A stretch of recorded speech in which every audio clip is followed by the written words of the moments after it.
Evangelho de São Lucas, capítulo de número 8,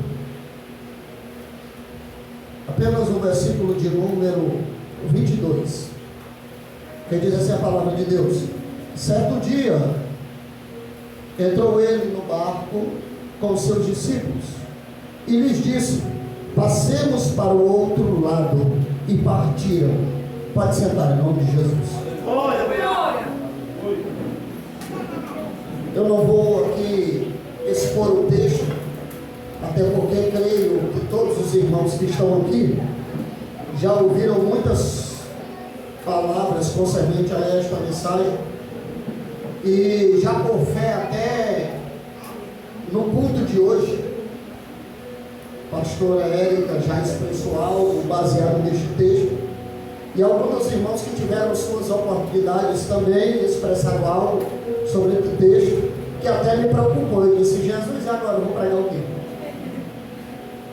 Mas Jesus é bom e misericordioso. Aleluia!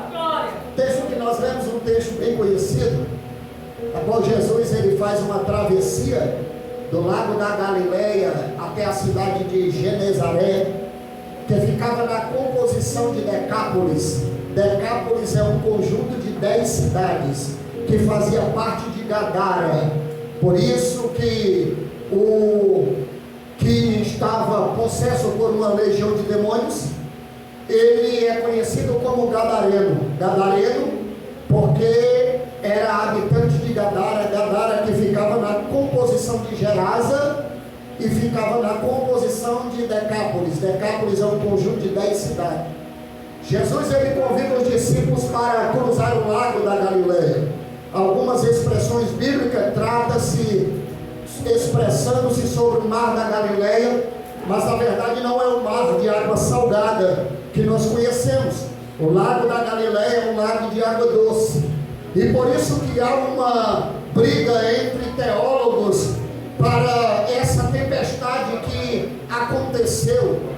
Só que se nós observarmos bem o texto, nós vamos observar que não é uma tempestade natural, porque fala-se de uma tempestade de vento, não é uma tempestade de água. A água ela vem se levantando por consequência do vento. A tempestade ela era de vento, e por isso que há uma briga entre os teólogos o porquê desta tempestade de vento, porque o tempo que está acontecendo esta tempestade não é um tempo que era acostumado ter ventos neste mês. Nós estamos aqui no mês de Abib e Nisan. Abib e Nisan, dentro do nosso calendário, é o mês de março e abril, e lá não existia a possibilidade de haver vento nos meses de março e no mês de abril. Por isso que causa um medo e um pânico aos discípulos, porque os discípulos, eles na sua maioria são pescadores, e quem é pescador, ele tem costume com o vento. Quem é pescador, ele tem costume com tempestades. Quem é pescador, ele tem costume com as águas. Quem é pescador, ele tem costume com naufrágios. E por que aquela tempestade ela vai causar um medo e um alvoroço aos pescadores? Aleluia!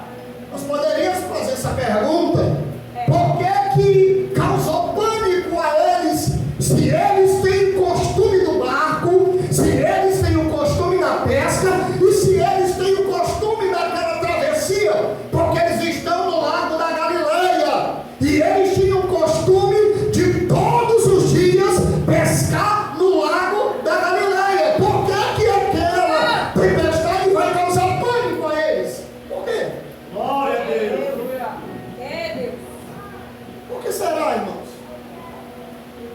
Perceba, nós estamos no mês de Abib e Nisan, o mês de março e abril. O lago da Galileia, ao redor do lago da Galileia, o lago da Galileia ficava como um funil, porque eles são rodeados pelos montes de Edom. Os montes de Edom que ficam a 87 metros acima do nível do mar. Perceba que o vento, ele pode vir da direita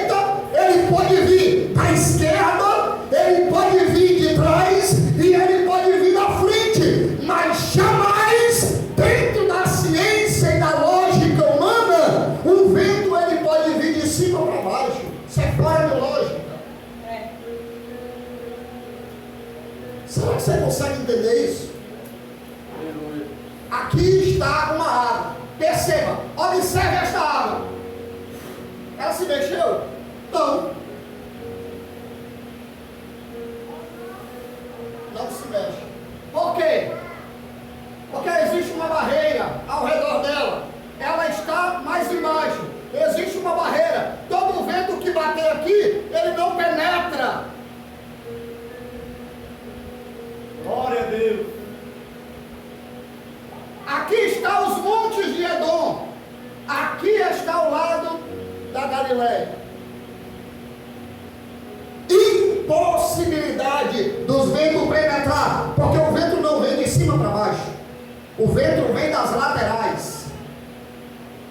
Primeiro ponto que vai causar medo e pânico aos discípulos. O vento vem num tempo inoportuno. Março e abril, Abibe e Nisan. Chega de repente, ao lado dos montes de Edom existe uma brecha, uma fenda, por nome de entrada da garganta, ou gargantilha aberta. Se você pegar uma mangueira e colocar uma torneira e ligar, se você prender a mangueira, a água fica parada. Se você abrir ela de uma vez, a água vai com mais força do que de costume. Assim o vento chega no lado da Galileia. Ao redor estão os montes de Edom. O vento bate na lateral, não penetra. Bate no outro lado, não penetra. Mas quando passa pela entrada da gargantilha aberta, chega no lado da Galileia com uma força tremenda, a ponto de afundar qualquer navio de grande porte. Mas o que vai ser almejado não é um navio de grande porte, é apenas um barquinho frágil. Só que nesse barquinho frágil está Jesus Cristo de Nazaré. O barco pode bater de um lado, bater de outro, mas não afunda, porque Jesus Cristo está lá.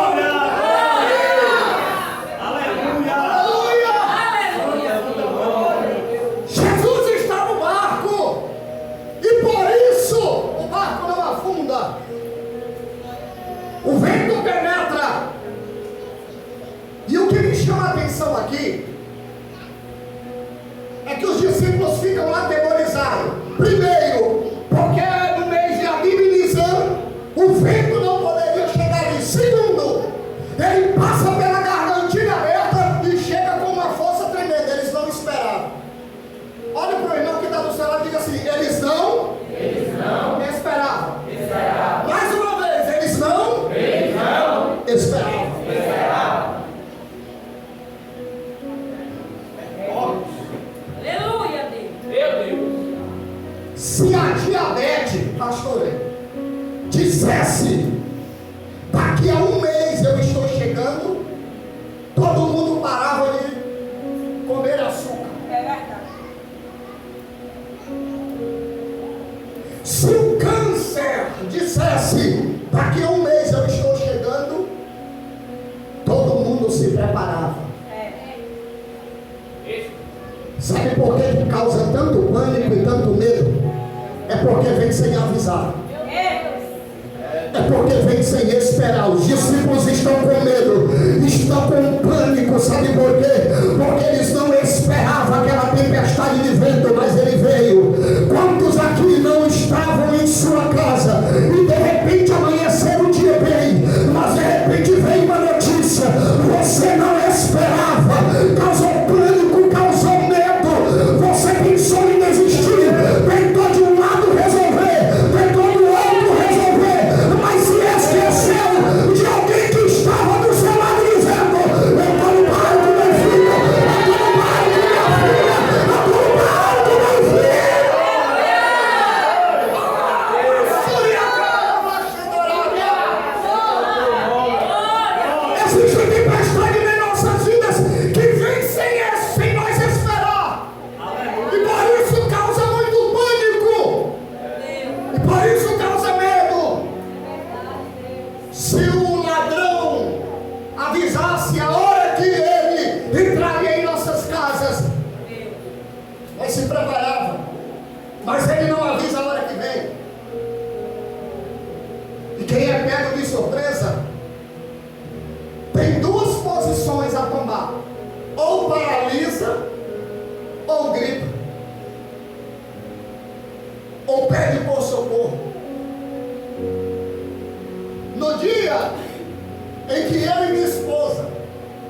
Me colocaram no chão, colocaram uma arma na minha cabeça e ficaram passeando dentro da casa.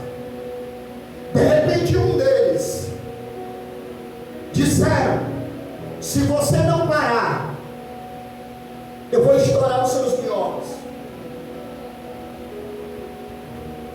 E procurando por uma arma. Aí foi na hora que Deus, Ele me deu a palavra certa, para o tempo oportuno. Eu disse: aqui não tem bandido, aqui tem crente. Aleluia. Todos que estão aqui são servos de Deus. De repente um olhou para o outro e disse: vamos embora, aqui só tem gente de meio, vamos embora.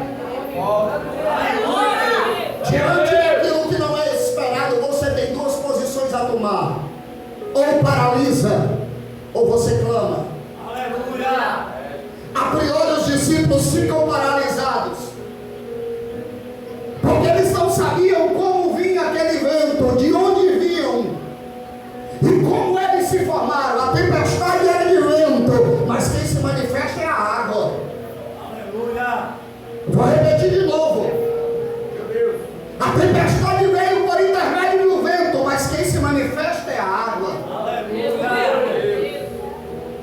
Porque segundo a ciência, uma tempestade se levanta de duas formas. Primeiro, no fundo do mar, quando há um choque nas placas, um terremoto no fundo do mar, as águas se levantam e começam a entrar em turbulência pelo choque das placas. Ninguém vê. Por quê? Porque está oculto. Está no fundo do mar. Você está em cima, mas tem algo se movendo embaixo. E o que se move embaixo vai lhe atingir. Você que está em cima. Eu vou repetir de novo. Você está em cima e tem algo embaixo que está se movendo. E o que está se movendo embaixo no oculto vai atingir você que está em cima.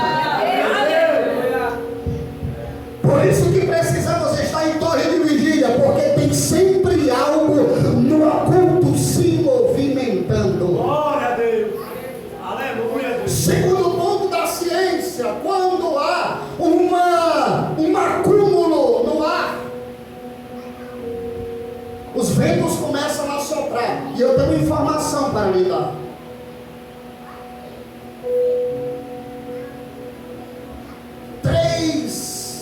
Coisas fazem a natureza, o vento se mover. Primeiro, a própria natureza.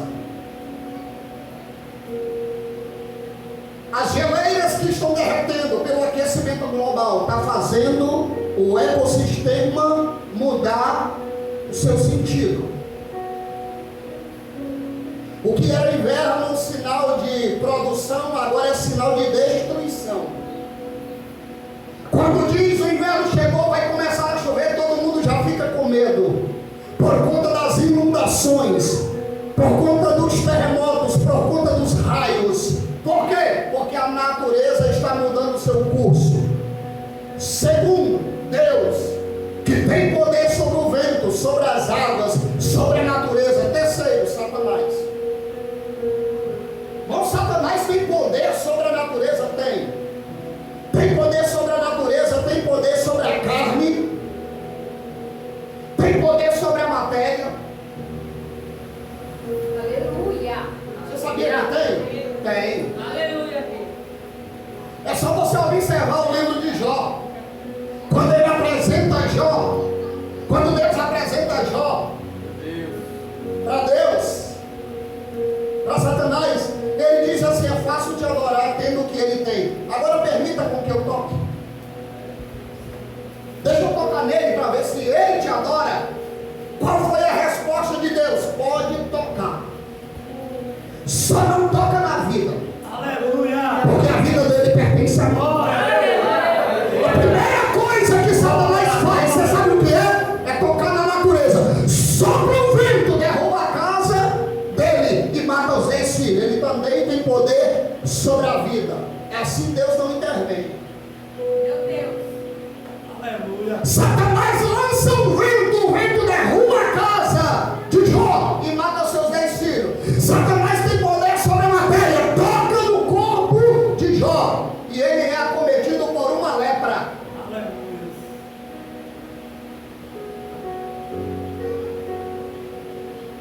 Mas o Senhor coloca um limite. Toca em tudo, mas não toca na vida dele, porque a vida dele a mim pertence. Quando nós observamos várias fases da Bíblia sobre tempestade, nós podemos observar que existem várias fases da tempestade, tanto pela natureza, por Deus e pelo diabo. Nós vimos 3 vezes na Bíblia o vento contrário, e esse vento contrário, todas as vezes que se manifesta, ele traz medo e ele traz pânico. Só que deixa eu lhe dizer uma coisa, já foi citado aqui, primeira tempestade de vento, o vento se levanta, os discípulos estão com medo, mas de repente, no meio da tempestade, Jesus se revela. Aleluia. Segundo, aqui, a tempestade se levanta, mas Jesus está no barco. Terceiro, Paulo está atravessando o lago até a ilha de Malta. A Bíblia Sagrada diz que sobreveio uma grande tempestade, só que Paulo já tinha avisado a todos os bárbaros sobre a tempestade. Só que a Bíblia diz, olha, preste atenção, isso é interessante. A Bíblia diz que no meio da tempestade, os bárbaros, tanto os bárbaros quanto os escravos, começaram a remar, pensando que eles suportariam aquela tempestade. Mas a Bíblia Sagrada diz que de repente Paulo ele para no meio do navio e diz assim: parem de remar. Parem de remar. E eles param de remar. A tempestade continua, o vento continua, o mar continua bravio, e Paulo diz assim: parem de remar, como se dissesse, não tem mais como vocês vencer essa tempestade. Olha o que os escravos vão dizer, o que é que nós vamos fazer? Ele disse assim: pega pão aí, pão, vamos todo mundo comer. Que negócio é esse, irmão? Que negócio é esse? O mar está jogando de um lado para o outro, a tempestade está assolando, e agora Paulo olha para os escravos e diz assim: pode parar de remar, não tem mais jeito, o navio vai afundar. Sabe o que é que nós vamos fazer? Comer pão. Meu Deus.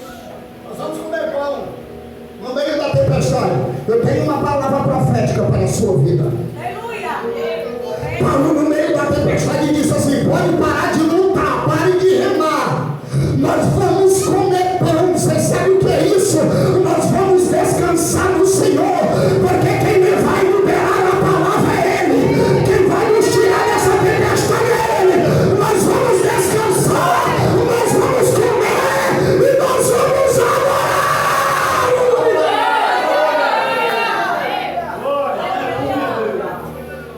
Eu não sei qual é a tempestade que você está vivenciando, mas eu vou lhe dar um conselho. A minha esposa vai achar bom esse conselho: coma pão. Meu Deus. Glória a Deus. Descanse. Os discípulos estão atemorizados, os discípulos estão com medo, os discípulos estão atônicos. Só que deixa eu lhe dizer uma coisa: eles desconheceram quem é que estava no barco. Aleluia. Jesus estava na proa. Aleluia. A quem pensa que quem dá a direção do barco é quem está correndo, é não. Porque quem está na proa é quem dá o direcionamento. Perceba que Jesus passa o dia inteiro exposto ao sol ensinando, e isso traz fadiga, canseira, a ponto que ele dormiu. Mas Jesus olha para os discípulos e diz assim: passemos para o outro lado. E se você observar o texto, não tem só o barco de Jesus, tem vários barcos. Só que Lucas ele é enfático em afirmar que o único barco que foi almejado por aquela tempestade foi o de Jesus. Por quê? Quem aqui não já se perguntou, depois que eu aceitei Jesus, o negócio piorou? E eu tenho informação para lhe dar: vai piorar. Vai piorar.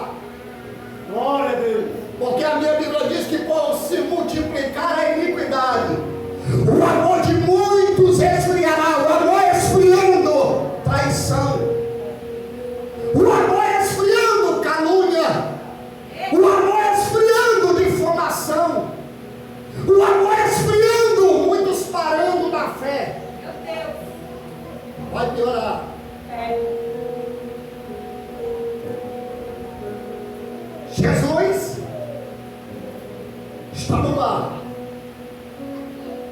mas os discípulos desconhecem ele, a autoridade que estava sobre ele. Por que os discípulos desconheceram? É porque Jesus não está falando, Jesus não está se revelando, e a única coisa que eles observam agora é a tempestade. Mas Jesus está na proa, Jesus está no lugar que ele sempre esteve e sempre vai estar. Porque na hora da dificuldade nós perguntamos aonde o Senhor está. Eu tenho uma informação para lhe dar nesta noite. Ele está aonde ele sempre esteve. Ele está assentado sobre um alto e sublime trono. Ninguém arranca ele do controle, ninguém tira ele do controle. A sua vida pode estar toda bagunçada, mas ele permanece no controle. Ele permanece no controle. E se você crê nesta palavra, levanta a tua mão e adora. Levanta a tua mão e adora. Levanta a tua mão e adora. Ele permanece no controle. Ele está na proa, dormindo. A tempestade se levanta. Jesus permanece dormindo. As águas se levantam. Jesus permanece dormindo. O vento sopra. Jesus permanece dormindo. A água entra no barco. Jesus permanece dormindo. Meu Deus! A água começa a molhar os discípulos, mas Jesus permanece dormindo. Os discípulos começam a contender em palavras. Jesus permanece dormindo. Os discípulos estão com medo. Jesus permanece dormindo. Os discípulos estão sem fé. Jesus permanece dormindo. Os discípulos estão sem esperança. Jesus permanece dormindo. Os discípulos não vêem mais solução para aquela tempestade. Jesus permanece dormindo. Os discípulos dizem: o barco vai afundar. Jesus permanece dormindo. Os discípulos acham que não chegam em Genezaré. Jesus permanece dormindo. O vento balança o barco. Jesus permanece dormindo. Mas de repente, os discípulos começam: mestre, Glória! mestre, Glória a Deus! mestre. Aleluia! A expressão mestre, que vem de Raoni, é reconhecimento de autoridade. Aleluia! Eles não chamaram Jesus, Aleluia! eles disseram mestre.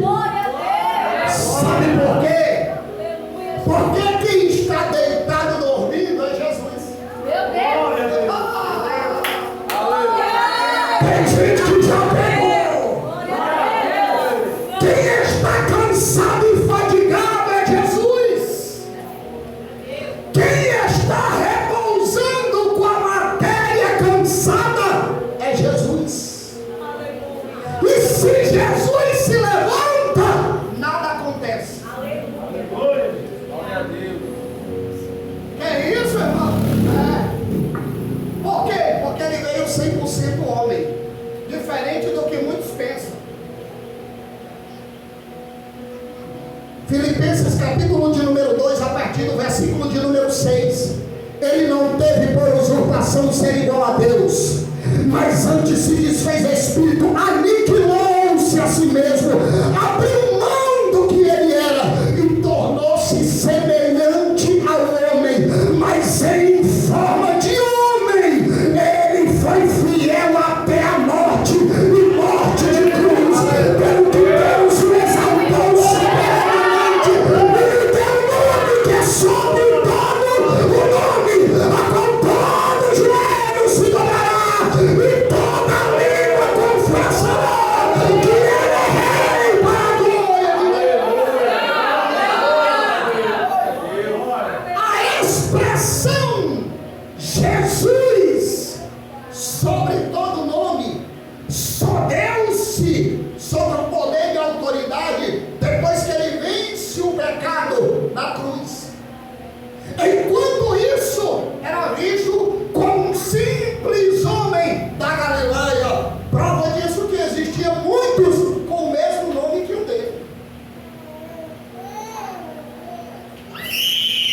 Jesus estava dormindo, só que eles não acordaram Jesus. Mestre, nós vamos perecer, mestre. O mestre se levanta e libera uma palavra: acalma-te, mar. Acalma-te, mar, e aquieta-te, vento. Acalma-te, mar, e aquieta-te, vento. Acalma-te, mar, e aquieta-te, vento. Acalma-te, mar, e aquieta-te, vento. Glória a Deus. Só que deixa eu lhe dizer uma coisa: como é que o vento vai ouvir a voz dele? Como é que as águas vão ouvir a voz dele? Se para ouvir, que é a captação de som, você precisa de uma bigorna, você precisa de um estribo, você precisa de uma trompa de estáquio, você precisa de um ossículo auditivo, que são os órgãos e os ossos que captam a voz que vem. Que a voz, quando vem para você, pode estudar isso, ela não vem da forma que você escuta, ela vem de frente para trás. Só que a bigorna, o estribo, a trompa de estáquio começam a trabalhar e eles transferem para o seu cérebro e ele transforma a palavra e dá a você o poder do entendimento. Aí eu lhe pergunto: o vento não tem bigorna?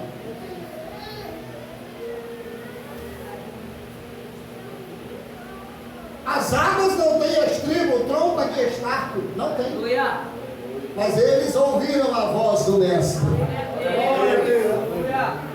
Da mesma forma que ele chega para uma árvore e diz assim: árvore, seca, a partir de hoje você não dará mais fruto. Os discípulos passam no outro dia e disseram: olha, a árvore secou. Aí João olha e diz assim: o mestre estava conversando com ela. Ela ouviu a voz dele. Eu tenho uma informação para lhe dar nesta noite: o vento escuta a voz dele, as águas escutam a voz dele.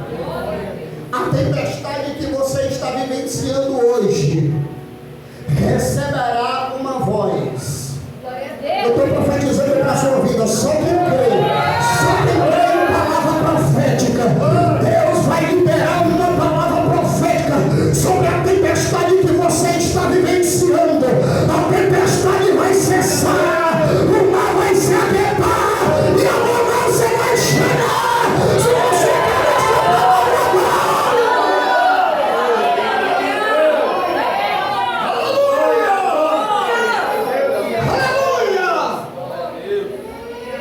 a tempestade cessa. E agora, eu vou concluir. E agora eles olham um para o outro. E eu vou complementar o que a pastora disse. Eles olham um para o outro. E agora começam a compreender em palavras: mas quem é este? Quem é este? Eles viram Jesus caminhar por sobre as águas.